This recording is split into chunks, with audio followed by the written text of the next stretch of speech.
Imagine this. You're 6 months pregnant, and you're still taking care of 23 children. That's not a nightmare. That was real life for many queens in history.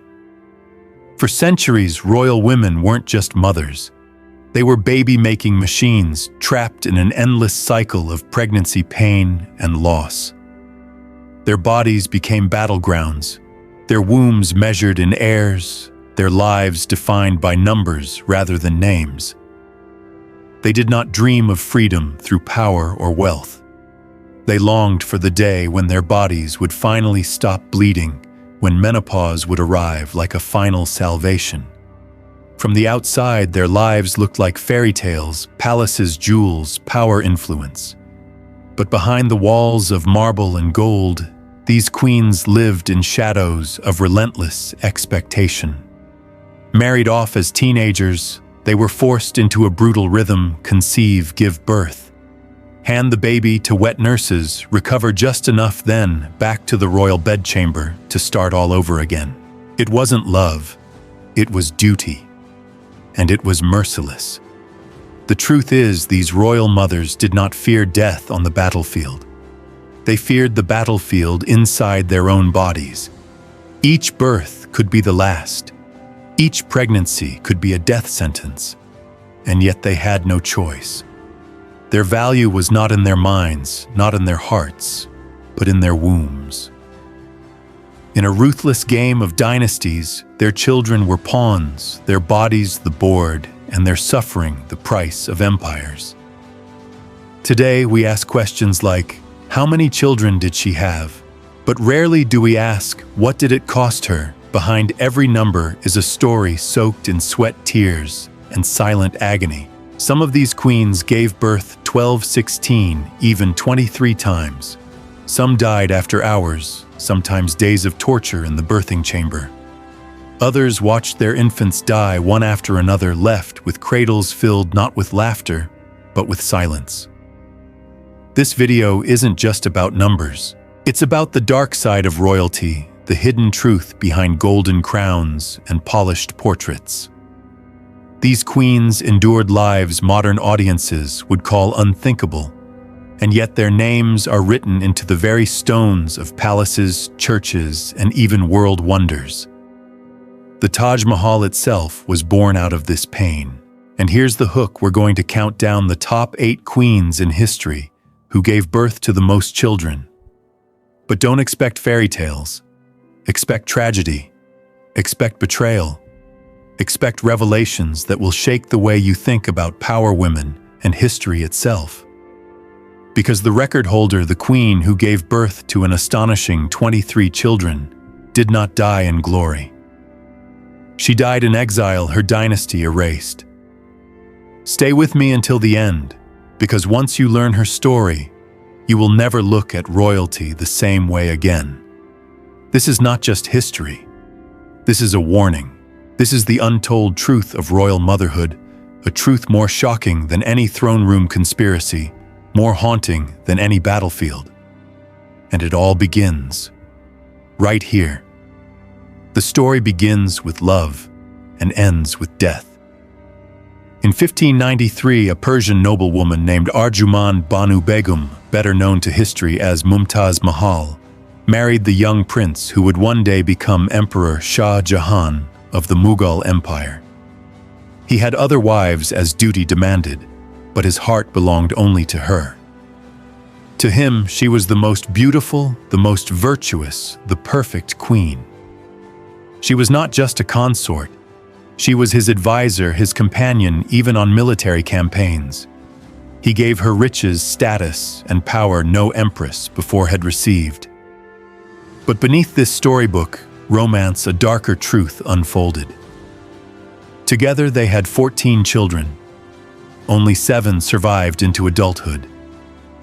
Imagine the horror: 7 tiny coffins carried away before she had even recovered from the bleeding of childbirth. Every loss cut into her body and her soul, yet the empire demanded more. Her womb was her duty, and she fulfilled it again and again until it finally broke her. Her last pregnancy became a living nightmare. For 30 endless hours, she labored, her body trembling, her screams echoing through the marble halls. On June 17, 1631, after giving birth to her 14th child, a daughter named Gauhar Mumtaz collapsed in pools of blood. She died in her husband's arms. Heartbroken, Shah Jahan withdrew from the world and built for her one of the most famous monuments on earth, the Taj Mahal. White marble inlaid with jewels, it glows in moonlight like a frozen tear. To tourists today, it is a symbol of eternal love. But to history, it is also a tomb built on the agony of a woman who had given her life to childbirth. Yet even in death, Mumtaz's womb shaped the empire. Her sons fought for the throne, and her beloved son Aurangzeb would become emperor, a ruthless ruler who bathed the empire in blood. The irony is chilling. From her body came both love and terror, beauty and brutality. But Mumtaz Mahal was not alone. Across the world, in the glittering palaces of Britain, another queen was being broken by the same cycle. Charlotte of Mecklenburg-Strelitz was born in 1744, a German princess with distant African ancestry traced back 13 generations. At just 17, she married Britain's King George III. Unlike so many royal couples, they loved each other deeply. They were quiet, domestic, and surprisingly ordinary behind palace walls. But marriage to a king came with a terrible price. Within a year, Charlotte delivered her first child, the future King George IV. Over the next 21 years, she would endure 15 pregnancies. 15. That is nearly 2 decades of her life spent swollen, aching, torn apart by the demands of heirs. Yes, she adored her children, but she hated what pregnancy did to her body and her spirit. In one desperate letter, she confessed, "I don't think a prisoner could wish more ardently for his liberty than I wish to be rid of my burden. I would be happy if I knew it was the last time." Picture that for a moment. A queen in silks and diamonds with servants at her feet and power in her name, describing herself as a prisoner. Her prison was not iron bars. It was her own flesh, her own womb. Charlotte's tragedy deepened when smallpox struck. 2 of her sons, little Alfred at age 2 and Octavius at age 4, died screaming of fever. In a palace filled with 15 cradles, death still found her. But unlike so many queens before her, most of her children survived to adulthood. And perhaps because of her own trauma, Charlotte fiercely protected her daughters. She refused to marry them off young. Some never married at all. Others waited until their 40s. She wanted them to have what she never did, freedom from the endless cycle of birth and grief. But fate was merciless. In later years, her beloved husband, George III, fell into madness, plagued by an illness that shattered his mind. Charlotte, once adored, now spent her life caring for a broken king. She died at 74, surrounded by her surviving children, having endured both the weight of motherhood and the collapse of her family. So what do these 2 women, Mumtaz Mahal and Queen Charlotte, reveal? They remind us that royalty is not protection. They had jewels, crowns, armies, and palaces. Yet none of it could shield them from the same pain that haunts mothers everywhere. The fear of losing a child, the agony of childbirth, the despair of knowing your body no longer belongs to you.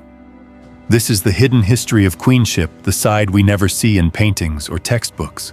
We are taught to remember Shah Jahan's devotion, George III's eccentricities, but not the women whose bodies were sacrificed to build those legacies.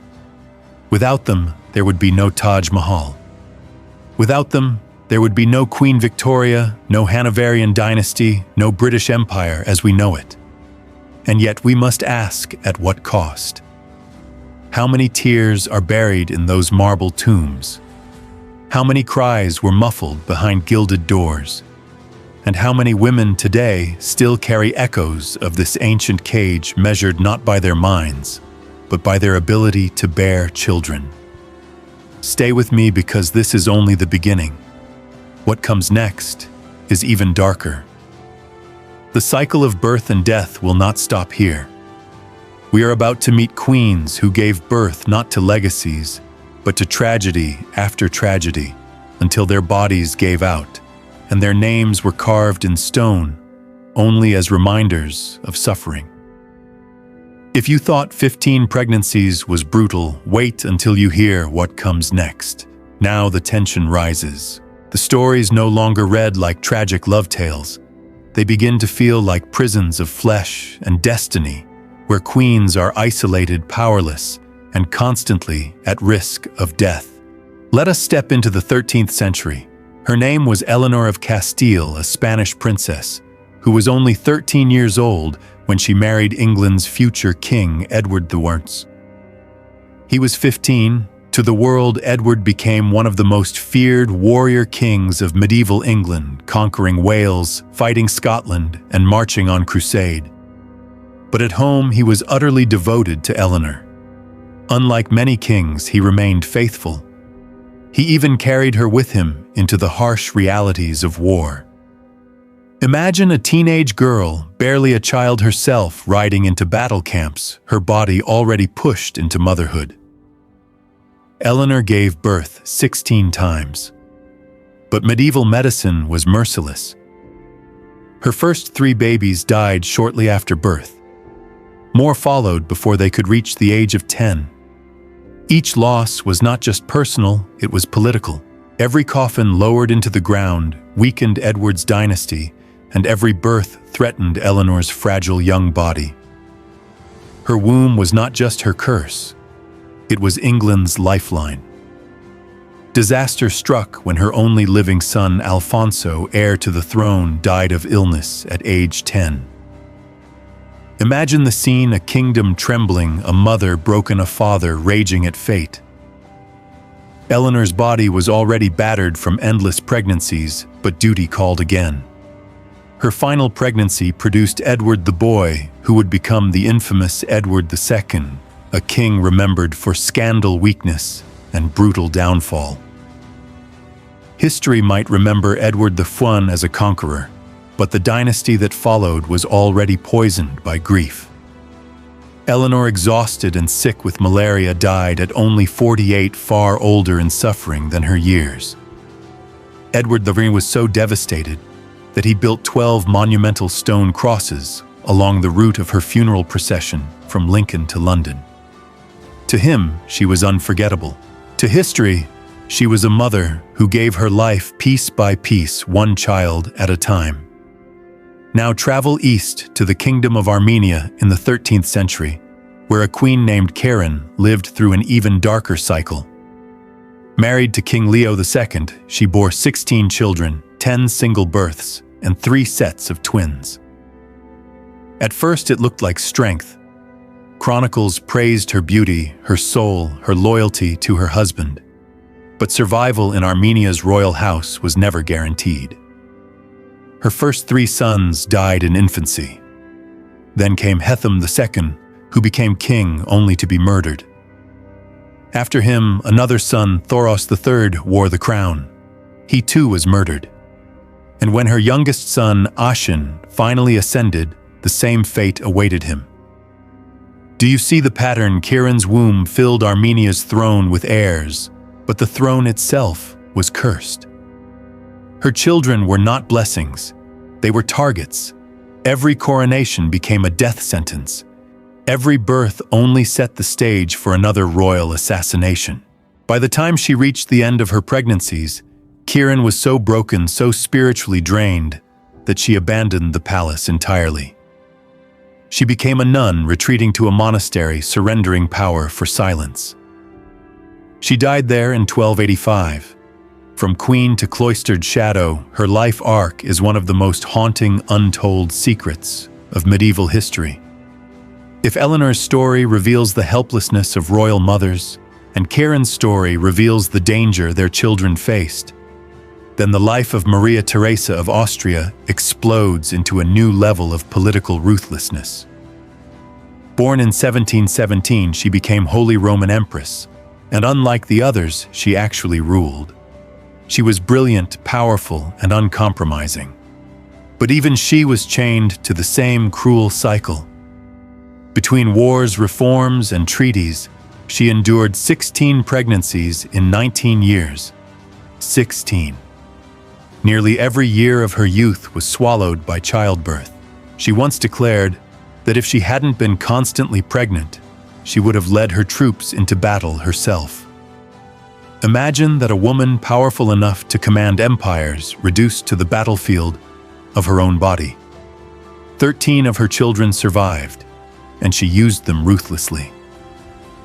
She married her daughters into Europe's most powerful houses, creating alliances that reshaped the continent.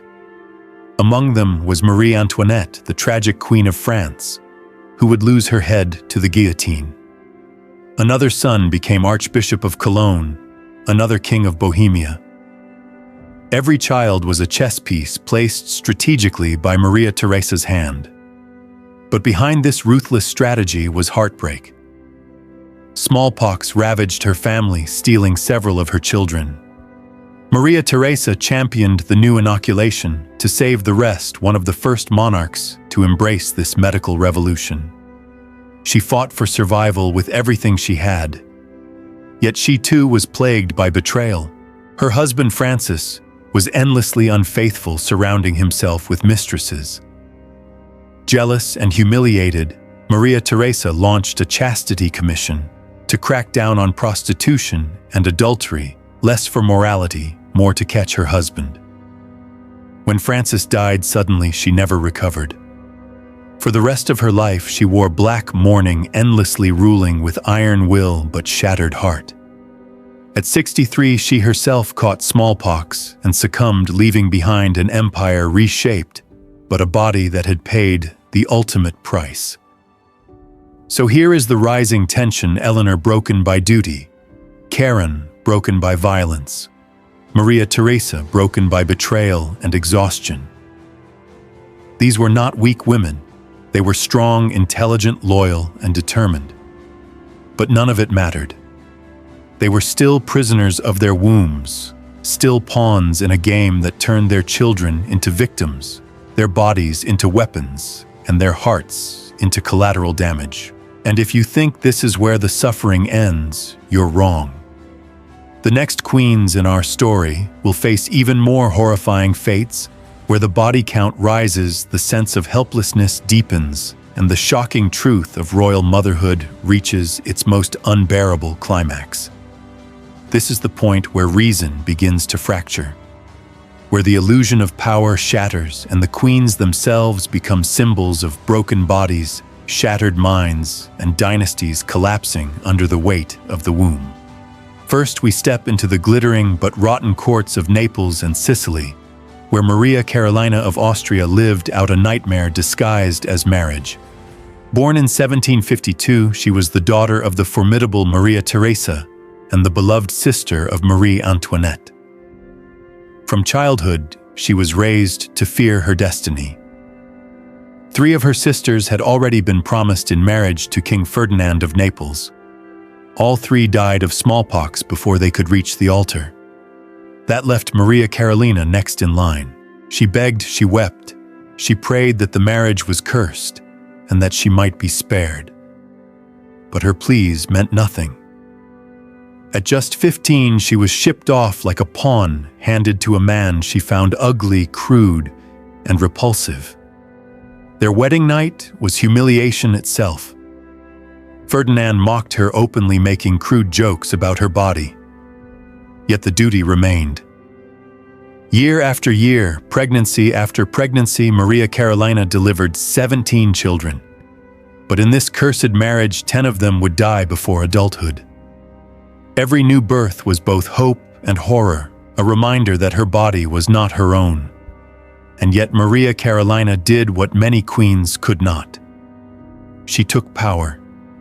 Ferdinand was weak, careless, distracted. She seized control of the kingdom, maneuvering her surviving children into marriages across Europe, imitating her mother's ruthless chessboard of alliances. To the world, she looked strong. But inside her palace, she was breaking. The strain of childbirth after childbirth, the weight of ruling, the constant fear of Napoleon's armies pressing southward, it was too much. By the time Napoleon invaded Naples, the family fled into exile. And there, surrounded by papers, alone in her chamber, Maria Carolina collapsed from a stroke at age 62. What is the shocking truth here? Even queens who seized thrones, who ruled nations, were still chained by the same iron law of womb and dynasty. They could not escape, not even Maria Carolina. But if her story shakes your faith in the safety of power, the next story obliterates it completely. For here we meet the most tragic queen of them all, Anne Stuart, Queen of Great Britain. Anne was born in 1665, the daughter of the future King James II. At 18, she married Prince George of Denmark, a man she genuinely loved. Yet what followed was not a marriage, it was a graveyard. Over 16 years, Anne became pregnant 18 times. 18. And not one child survived into adulthood. The story is almost unbearable. Her first was a stillborn daughter. Then came two little girls, Mary and Anne Sophia, who died when smallpox swept through the household. Imagine the horror burying both daughters while recovering from yet another miscarriage. Anne and her husband were seen sitting in silence for hours, simply holding hands in grief, as if words could no longer exist between them. She tried again, and again. Babies born alive, baptized, and then gone within hours. One pregnancy ended in premature twins, miscarried so early, they were not even given names. Only one child seemed to offer hope, Prince William, Duke of Gloucester. He was a bright, beloved boy, Anne's pride, the last fragile thread of the Stuart dynasty. But at age 11, he fell ill with a mysterious fever and died. His tiny coffin marked the end of Anne's dreams and the end of her dynasty's hope. Modern medicine now believes Anne suffered from Hughes syndrome, a blood-clotting disorder sometimes called sticky blood. In simple terms, her pregnancies were doomed before they began. And here is the chilling revelation: a single aspirin a day might have saved her babies. Think about that. A medicine so ordinary that you could buy it at any pharmacy today could have saved a queen's dynasty. But in the 17th century, that knowledge did not exist. And so 18 pregnancies brought nothing but death. Anne's body was ravaged. Years of pregnancies left her crippled with gout, unable to walk without assistance.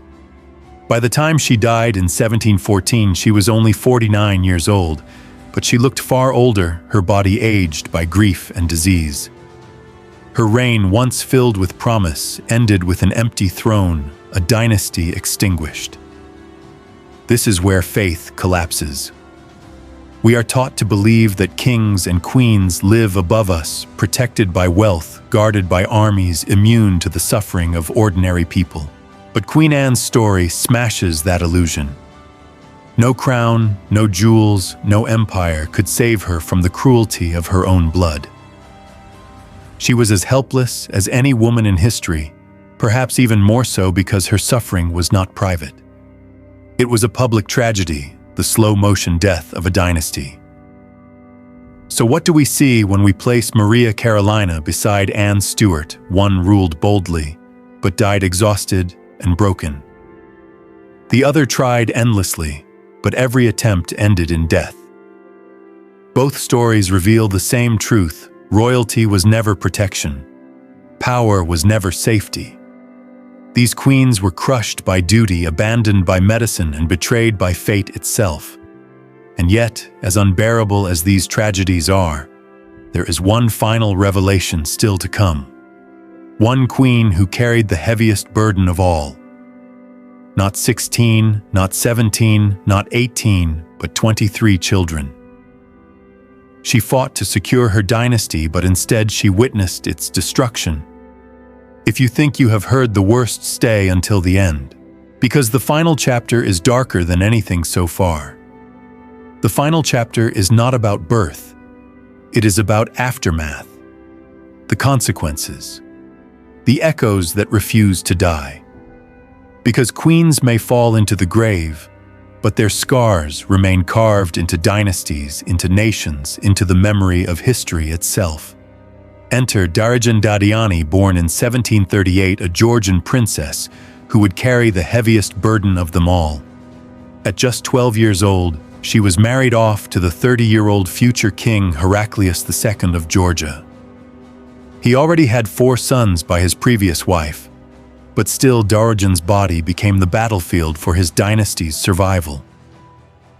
Over the next 3 decades, she endured what no human being should. 23 pregnancies. 23 times her body was torn apart by labor. 23 times she faced the possibility of death. It is the highest recorded number for any queen in history. Of those children, only 13 lived to adulthood. 13 sons and daughters who were not just her beloved children, they were her weapons, her hopes, and ultimately her curse. Darajan wanted her sons to inherit Georgia's throne. She pressured her husband to sign a will declaring that after his eldest son George took the crown, the succession should pass to her children. It was a dangerous move. When Heraclius died in 1798, King George III immediately tore up the will. He declared it a fraud, claiming Darajan had forced his father's hand. The royal family split into factions, her sons against their half-brothers. The court dissolved into whispers of betrayal, assassination plots, and foreign intrigue. George aligned himself with Russia. Darajan's sons turned to Persia for support. Brother against brother, mother against stepson. What had begun in her womb became civil war. Her son Alexander even attempted a coup. It failed. The kingdom bled.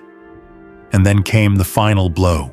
In 1800, as Darajan still fought for her son's rights, Tsar Alexander I of Russia made a decision that would end 1,000 years of Georgian monarchy. He annexed Georgia outright. No son of Darajan, no heir of Heraclius, would ever sit on the throne again. And what became of the mother who had given her body to produce 23 heirs? She was not honored. She was not celebrated. She was arrested, imprisoned. Her once powerful name reduced to suspicion and silence. Eventually, she was exiled to St. Petersburg, a widow in a rented house watched closely by the Russian court. After all the pain, after all the children, after all the politics, she died in 1807 at age 69. Not in a palace, not on a throne, but in exile forgotten in foreign snow. This is the haunting consequence. A woman who sacrificed her life to bear 23 children, yet left behind no dynasty, no kingdom, no monument. Her womb had been a weapon for kings, but in the end, it was only a graveyard of dreams. And here lies the echo that cannot be silenced. These women, Mumtaz Mahal, Charlotte of Britain, Eleanor of Castile, Karen of Armenia, Maria Theresa, Maria Carolina, Anne Stuart, Darajan Dadiani. They were not queens as we imagine them. They were prisoners of dynasties. Their wombs were battlefields, their children both their greatest love and their most terrible weapons. Their lives were consumed, their deaths overlooked their legacies, twisted into the foundations of palaces, tombs, and empires. Think of the Taj Mahal glowing under the moonlight. It is not just a monument to love, it is a monument to death by childbirth. Think of the Stuart dynasty extinguished not by war, but by a syndrome modern doctors could have treated with a pill. Think of Armenia, where royal children marched to thrones only to be murdered in sequence like candles snuffed in a storm. Think of Georgia, where 23 pregnancies ended not in strength, but in exile and erasure. This is the shocking truth of dark history. Power does not protect. Crowns do not save. Royal blood does not prevent tears. In fact, sometimes it demands more of them. Even today, echoes of this cruelty remain.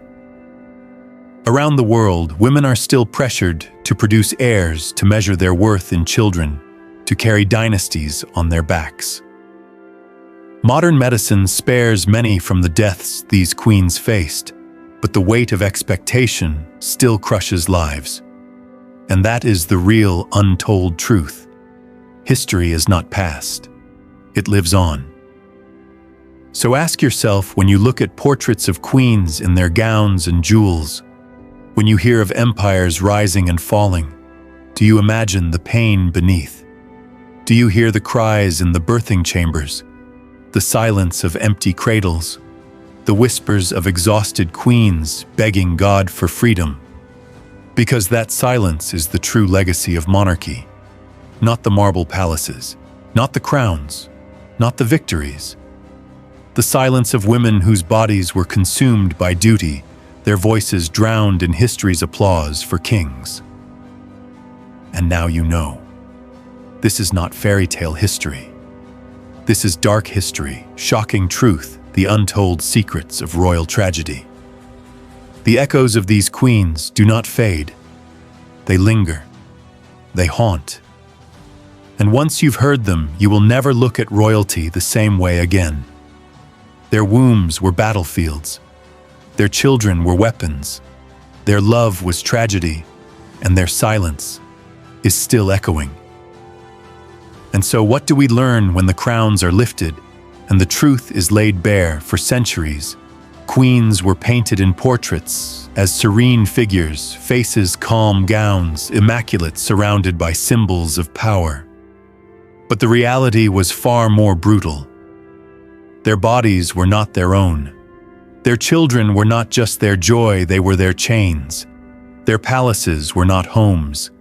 They were prisons made of silk and stone.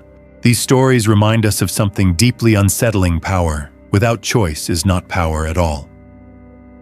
Mumtaz Mahal, Queen Charlotte, Eleanor of Castile, Karen of Armenia, Maria Theresa, Maria Carolina, Queen Anne, and Darajan Dadayani, all of them prove that wealth, titles, and crowns cannot buy freedom from biology, cannot shield a woman from the crushing weight of expectation, cannot silence the echo of grief. Their wombs became battlefields. Their silence became history. But here is where the weight shifts. Because knowing this truth does something powerful for us today. It forces us to see past the golden frames of history, to hear the voices that were silenced, and to understand that behind every throne, every monument, every dynasty, there are women who paid the price in blood and bone. And that changes the way we remember. That changes the way we value freedom.